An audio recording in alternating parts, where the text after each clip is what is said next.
Alright, I welcome you to week 4. I want to let you know that I really tried to get a better mic for recording for my announcements, and it appears that I have a problem with my the card. Can't even think of it. Anyways, it's an internal problem and I have to just fix it, so we're just gonna have to deal with this for now. Sorry about that. So at some point I'd like to be able to just fix that for you. In any case, you guys are still doing great, and I feel like you should be proud of yourselves. It's very difficult to keep up with life and your work and your schedules and your family situations and personal situations, and you're doing it. And many of you are demonstrating that you're learning a lot, and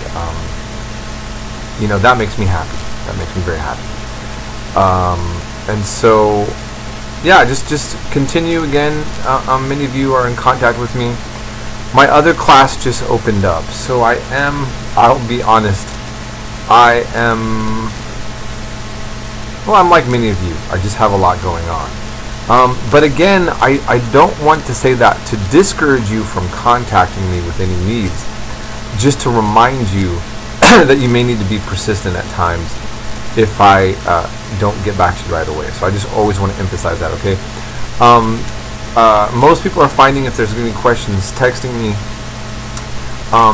around 10 in the morning or so at my work or my other job. I usually can at least give you a response. And so if there's anyone who's hit me up and I never got back to you, don't be shy and don't be embarrassed. It's my bad.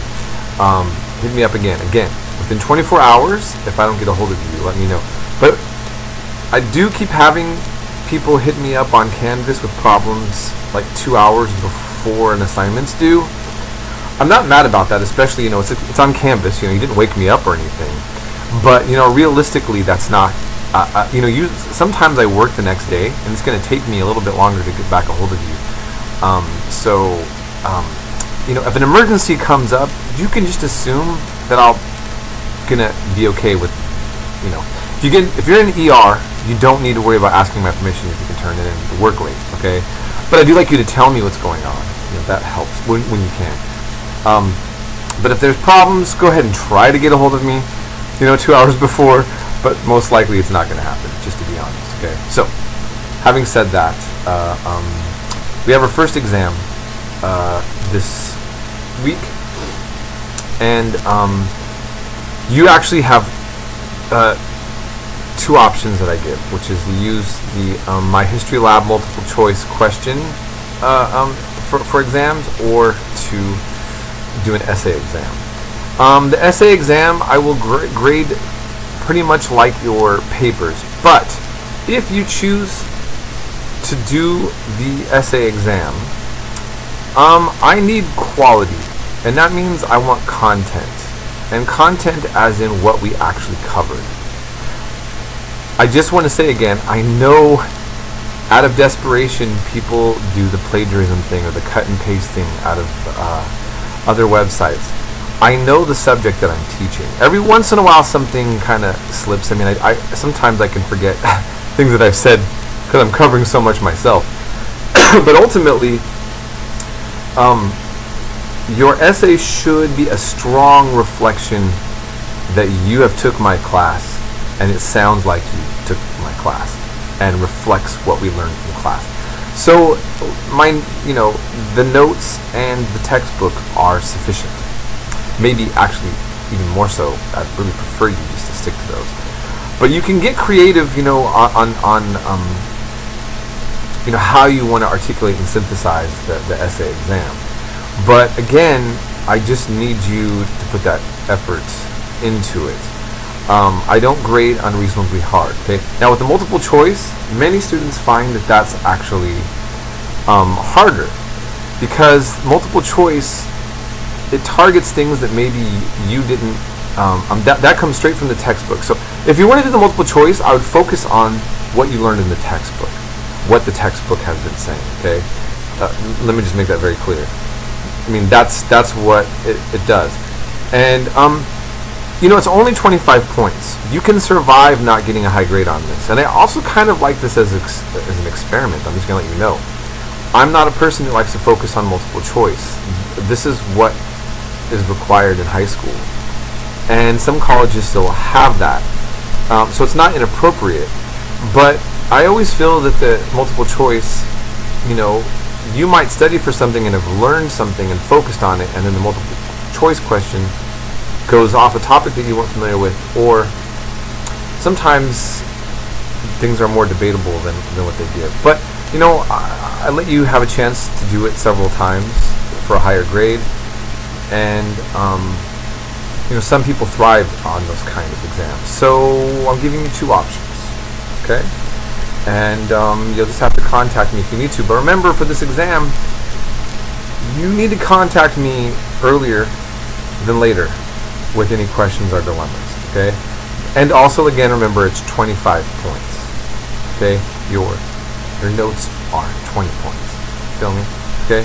So, all right. Having said that,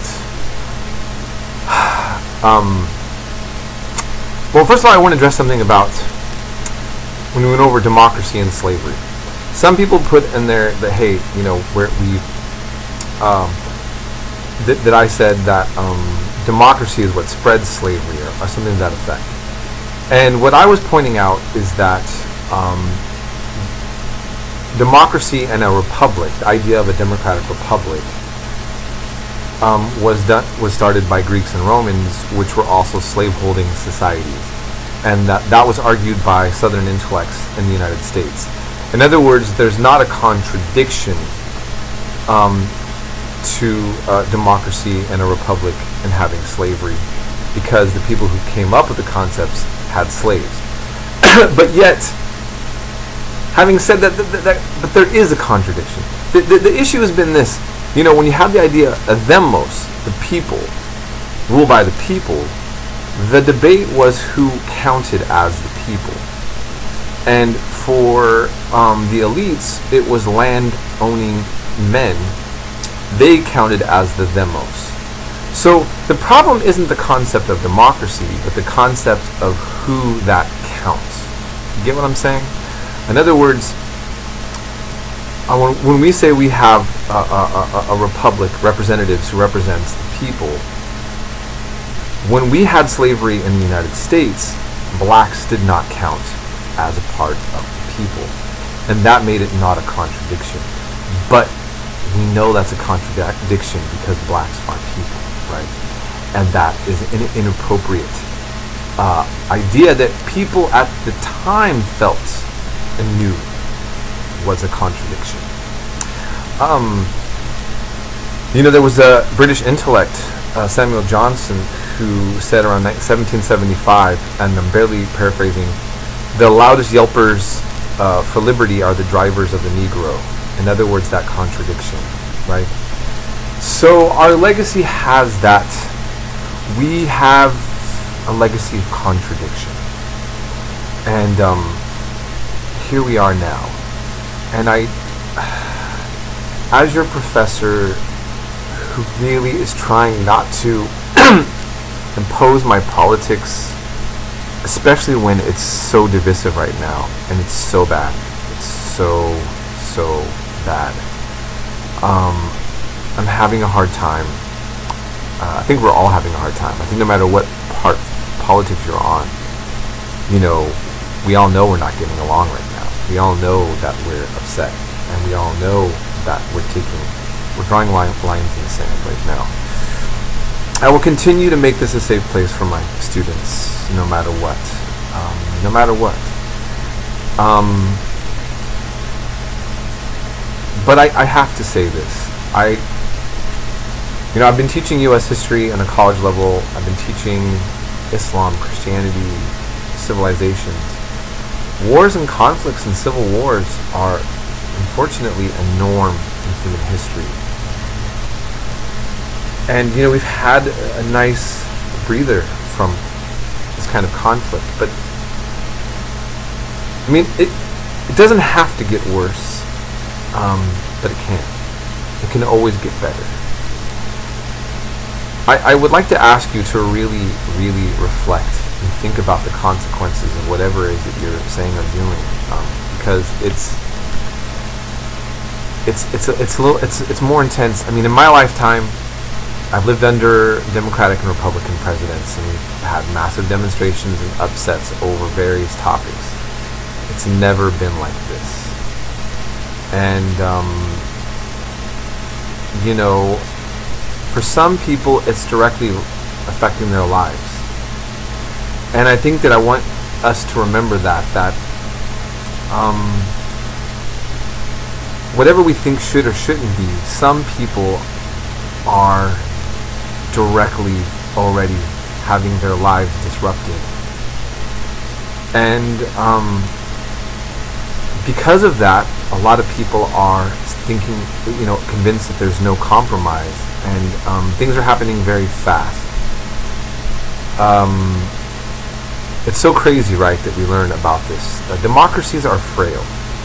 There's an Italian philosopher named Giorgio Agamben, who wrote a book I read a while back called State of Exception. And he talked about how in World War I, most democracies, or anything like it, a constitutional democracy, whatever they were called, functioned as dictatorships because of wartime's power. And he even said that Hitler and Mussolini, and I'm going to be careful about trying to draw parallels anywhere, but just to say that they actually weren't literal dictators. Like the Weimar Republic's constitution, according to Giorgio Agamben, allowed for a ruler to have the powers that he had in the state of emergency clauses that they had within the Constitution. In other words, Hitler wasn't actually a literal dictator. He did not bypass the laws. He actually had laws that allowed him to bypass the laws because of the state of emergency. You feel what I'm saying? Even Abraham Lincoln functioned as a dictator, according to him, in the sense of Wartime Powers Act.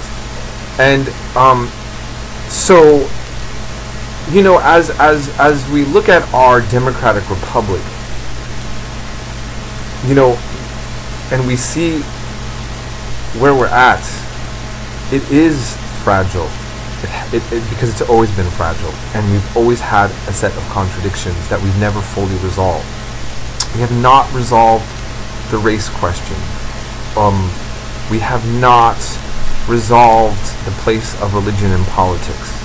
We just haven't as a culture. When the Civil War ended, I always tell my 101 classes, it was a war to end slavery, not to end racism. It's only a decade or so behind me. The segregation was still going on legally in this country when I was born. And so, and I'm not actually just sending a message out to white people right now. I'm just actually talking as an American to Americans to say that if you took a bird's eye view and you look back at our country and our history, our short history, it's been violent and tumultuous, and we've been united hypothetically, but we've had these tensions for a while. And, at times we calm them down. At times there's a certain amount of resolution.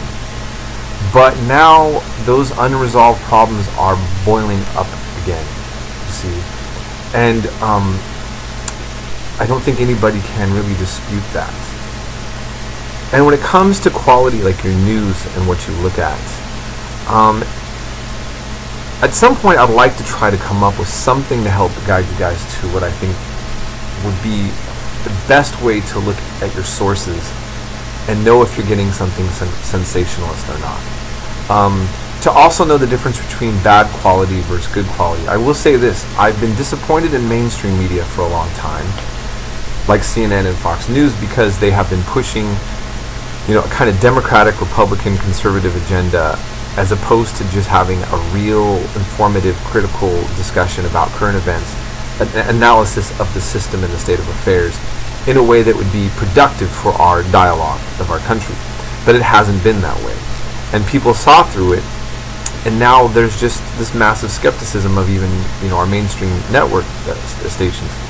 And then AM radio, my criticism is they just make you angry. honestly, let's be real. I listen to AM radio, and even if you agree with the points made, you will get a heart attack.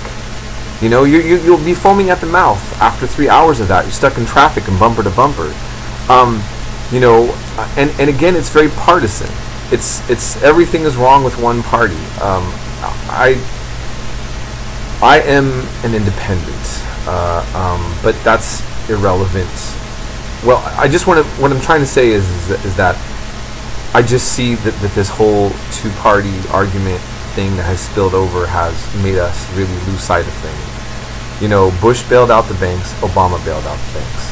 Bush had the Patriot Act, Obama had the NSA. We can keep going on.